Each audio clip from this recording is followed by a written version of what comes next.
An amazing protest on the weekend in Hong Kong. You had pro-democracy protesters asking the US President, Donald Trump, to save their freedoms from being taken away by China, to give them democracy.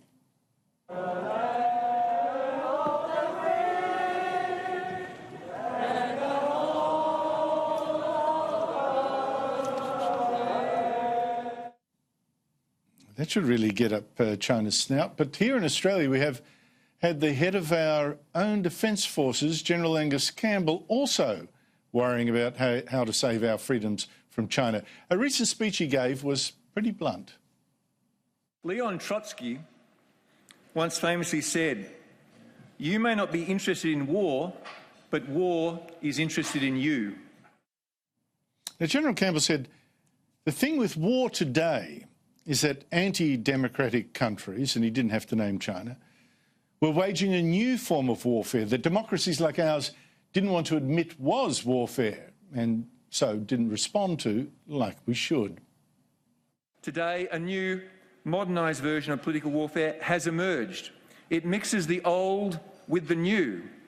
In a world that's becoming more connected, these activities range from information campaigns, cyber operations and theft of intellectual property to coercion and propaganda, grey zone operations that subvert, erode and undermine, breaking international rules and norms, but ones that, in the eyes of the targeted state, fall short of requiring a war response.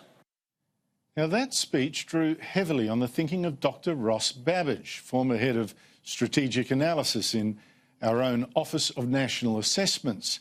He's now with the Washington-based Centre for Strategic and Budgetary Assessments, and he is in this week in Canberra with a delegation from that centre talking to senior officials here.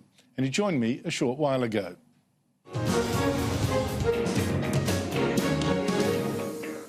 Ross Babbage, thank you so much indeed for your time. Is it the case that we're at war with China but just don't know it? They're talking about them being in a major struggle. Xi Jinping's speeches just for the last couple of months have been emphasising the struggle with the West. And in fact, he's saying to his internal audiences, including senior officials that we monitor, he's saying a lot about prepare for combat. It's serious. And meantime, of course, they're conducting a lot of operations, mainly heavy information operations, cyber operations, espionage operations, and so on against Australia and the West. And we're seeing a lot of evidence of that, and it's really quite serious. Now, that's the bit, this grey area that General Campbell was mentioning, quoting, in fact, your work here. Can you take us through some of the ways that we're being attacked right now or having our defences undermined? What are the most serious ones there? The most important, I think, single thing, there's a lot of things that are important, but one of the most important is the information operations, as we say. That is, they're spreading a lot of disinformation. They're very actively trying to influence the media, very actively trying to influence decision makers. And that is, they're trying to change the whole stance of Australia, and in fact other allied countries and other friendly countries, towards China in particular things like changing our attitude towards what's happening in Hong Kong or what's happening in the South China Sea and so on. That's the one thing. But there's also a lot of cyber operations. They've been working very hard to basically steal very large quantities of intellectual property, including highly sensitive information, valuable, but also national security sensitive information, certainly in this country, but also in other countries. They're also working very hard to try and recruit spies and others to be sympathetic to their cause and to actually work for them. And they've been very active actually in trying to coerce or persuade, if you like, a lot of the ethnic Chinese who are in this country to work in cahoots with them towards these ends. And of course, many ethnic Chinese do not want to have anything to do with the Chinese Communist Party.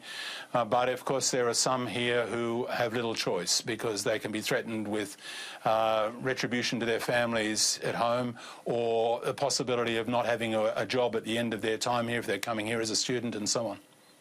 Yes, with 1.2 million Australians of Chinese background, that is a lot of people to for China to be able to work on. That's the issue here.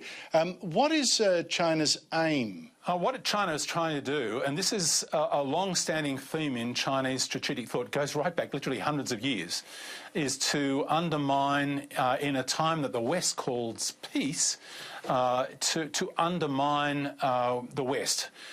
To undermine the United States in particular and its close allies, to divide the West and to encourage the Australian public and the Australian decision makers to be much, much more sympathetic to the Chinese position, including their, assertive position in territorial expansion in places like the South China Sea and elsewhere, as well as to turn a blind eye to the human rights abuses, the 1 million or so people that the Chinese have locked up in mainly Uyghurs and Kazakhs in what we would call concentration camps, mainly in Western China. A lot of the other things that are really nasty about Chinese society and the way the Communist Party is trying to maintain control there, they don't want that publicised. And so they're taking lots of measures to encourage Australians in a range of key positions to work with them effectively, informally or in other ways, to minimise the pressure on them, to divide the West, and ultimately their goal is to undermine the United States position in the Western Pacific. And in the very long term, in the medium term and long term, they would like to supplant the United States globally, and we know that. So when you get an example, like someone like a Chinese tycoon giving money to a Labor Senator, Sam Dastyari, who, coincidence or not, then defends China's theft of the South China Sea. In your view, whatever actually went down there, is that a classic template for what China might be up to? Absolutely, it definitely is. It's a mini case study. In the work we've been doing, we've done no less than 8 case studies of different parts of different countries, mainly, and different regions, including, say, the South Pacific, Australia and New Zealand, but also the US territories in the Western Pacific and a few other places besides, looking hard at how the Chinese have operated in each environment. And they've been quite different in terms of some of the mechanisms. Very clever, actually, how they've combined their coercive pressure to actually get states and sometimes smaller parts of states to give in or to give ground to China. Sometimes in the South Pacific, for instance, they're trying to get countries like the Solomons and others to walk away from their diplomatic recognition of Taiwan and take up recognition of Beijing, and then accept a whole lot of Chinese loans and other things, which of course have the potential to make them dependent on Beijing in ways that are really not healthy for the local country, and certainly not in our interests either. Well, we can hardly complain about them being weak when Australia, for the same weak reasons, refuses to recognise free and democratic Taiwan as well. So China's had quite a bit of success, and not least, of course, through